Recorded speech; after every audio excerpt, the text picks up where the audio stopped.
السلام ومرحبا بكم في قناة شهوات فاطمة. كما راكم تشوفوا وصفة اليوم حلويات فرنسية، طرطولات بالليمون. هذا النوع من الحلويات يحبه كثيرا الأشخاص اللي يحبوا الليمون. يوجد نوعان من الطرطولات بالليمون، النوع الأول لا مورينغ تجي لينة طرية، والنوع الثاني لا مورينغ تجي صلبة.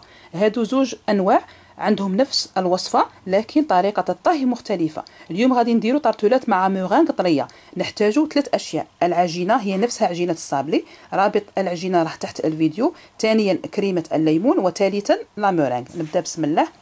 نأخذ كمية من عجينة الصابلي نضعها فوق طاولة العمل، نضع فوقها شوية فرينة، من بعد نقوم بتوريقها على سمك 5 ملم. السمك على حسب ذوقكم، إلا كنتم حابين سمك رقيق ورقوا العجينة على سمك 3 ملم، وإلا كنتم حابينها سميكة ورقوها على سمك 8 ملم. من بعد ما نورقوها نقوم بثقبها بهذا اللي يثقب العجينة. إلا ما كانش عندكم غادي تثقبوا العجينة بواسطة الشوكة، لكن بعدما نوضعوها في القوالب.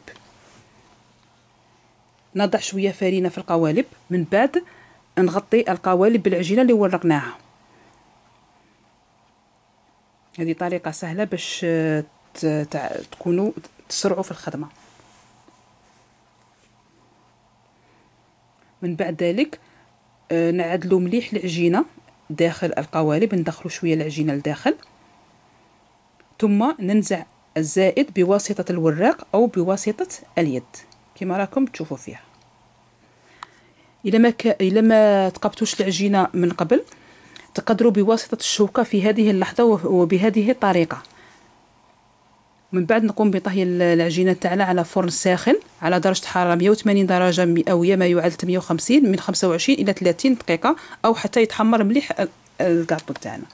نبدأ الآن في تحضير كريمة الليمون. نضع في كاسرولة 100 ملل عصير ليمون، 300 ملل ماء، 4 صفار بيض. احتفظوا ب3 بياض بيض لصنع لا مورينغ.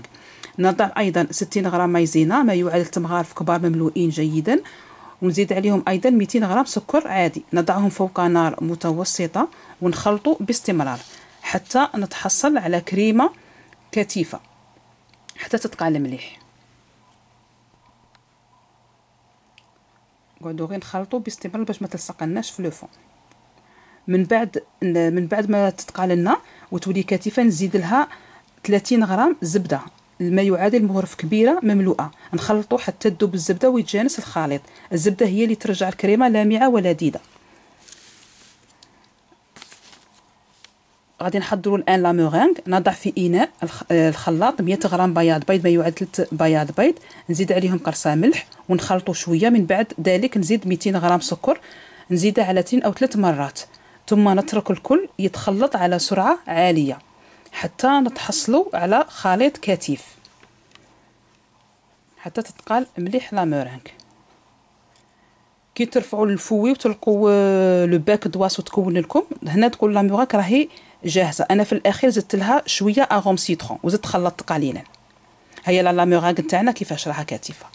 بعد ما تبرد كريمه الليمون لا كريم سيترون تقدروا تزيدوا لها ايضا عطر الليمون. من بعد ذلك نضعوها في جيب حلزوني ونقوم بملء لي فون دو طارت اللي طيبناهم. من نملؤوهم كامل غادي نوضعوا ايضا لا مورينغ في جيب حلزوني اخر، ونضع طبقه من لا مورينغ فوق المساحه العليا تاع الحلوى تاعنا بحيث نغطي كريمه الليمون. ديروا في حسابكم هكاك تغطوا كاع كريمه الليمون ما توليش تبان. من بعد ما نملؤوا جميع لي طارتولات بلا مورينغ كما راكم تشوفوا، غادي نحرق لا مورينغ بالشاليمو باش يكون عندها نكهه حلوه وشكل جميل على جميع المساحات.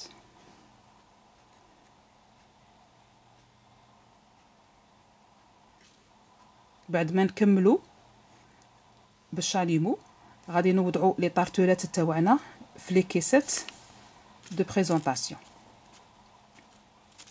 هما لا طارتولات سيترون كيفاش الشكل تاعهم راه جميل. ويجب ايضا وضعهم في الثلاجه على الاقل 6 ساعات قبل الاستهلاك. لا باتيسري فرونسيز دائما تتكل بارده. شوفوا هنا كريمه الليمون من بعد من بردت كي شادت روحها. وصلنا إلى نهاية هذه الوصفة، نتلاقاو في الوصفة الجاية إن شاء الله. مع السلامة.